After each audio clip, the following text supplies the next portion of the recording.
The Smith family's 1962 Massey Ferguson 97 represents a unique period in the history of this longtime ag equipment maker. Because of an accident at the Massey plant, the company had to turn to a couple of rivals for help in building tractors. Massey had a tractor plant fire. They didn't want to lose the sharehold of the larger tractor market, so they had Minneapolis Moline build a 97 and a 95. What they did is they took Massey Ferguson paint, tin work, put it on their tractor, and they called it the Massey Ferguson 97. Two-wheel drive 97s were based on the Minneapolis Moline G705, while the four-wheel drive versions were rebadged G706s. The tractor was offered in gasoline, diesel, and LP versions, all powered by a Minneapolis Moline six-cylinder engine that produced more than 100 horsepower. It's a 504 cubic inch engine, pretty powerful, lighter tractor than it really looks. It's only about an 8,300 pound tractor.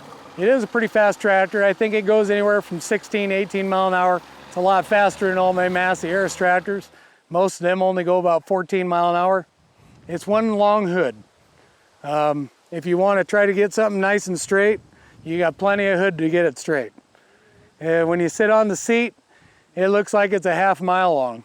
Oh, it also has a very tight turning radius for being a long wheelbase. It does turn rather tight. The hand clutch is a little different getting used to. Hand clutch is on the right hand side. So, you know, when you're used to driving a foot clutch, you're kind of looking for the foot. But that's kind of screwed me up a few times when you jump from different tractors to a hand clutch. It's just different getting used to, unless it's John Deere. Everybody knows our hand clutch. The power steering is also another nice feature for a big, heavy, long front end tractor like this. It really steers nice and easy. Nick's search for this particular model went on for a few years until he found another collector selling one in North Carolina. Bought it from him. He had it for about 6-8 years. He actually originally got it from Nebraska, so this tractor's made it from Nebraska down to North Carolina and back up to Northwest Iowa. The guy did a heck of a nice job restoring it, putting new tires on it. The guy liked chrome. It really makes the tractor kind of flashy, stands out. It's not factory equipped, but it just kind of brings out the shine of the red and the gray colors that makes a Massey Ferguson. Everybody thinks it's a pretty sharp looking tractor, and then of course everybody's never seen one, never heard of one. And then when I tell them it's made by Minneapolis, oh really? And then that starts into a whole nother conversation. Nick also has a Massey Harris 98, which was built by Oliver during this time. He likes to show off these tractors, but Oliver and Massey collectors often give him a hard time when he brings them to shows. I know all the Oliver guys, when I bought my 98, they sure thought that was fun, you know, making fun of me buying an Oliver tractor with Massey tin work.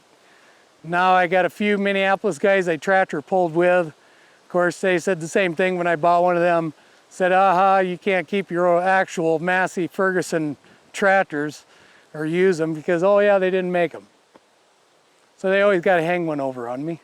Massey has been the Smith family's primary brand of choice over the years. Nick's love of these bright red tractors started when his grandfather talked him into taking his Massey Harris 44 to tractor pulls. My grandpa got me started on it way back when I was a kid and sophomore in high school.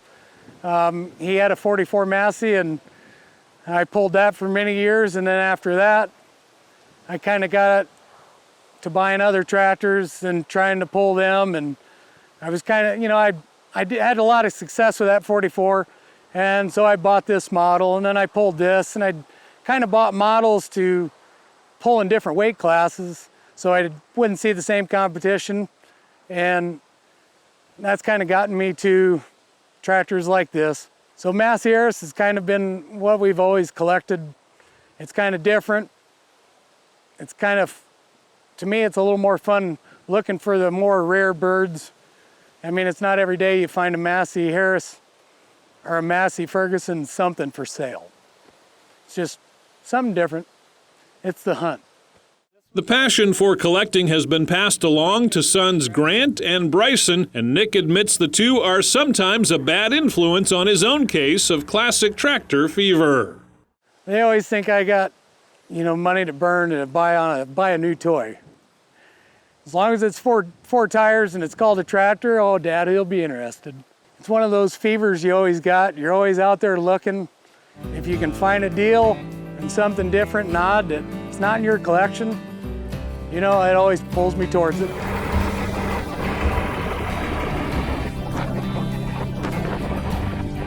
Thank you for catching Classic Tractor Fever. We've got more Massey to share, so be sure to check out these other great stories.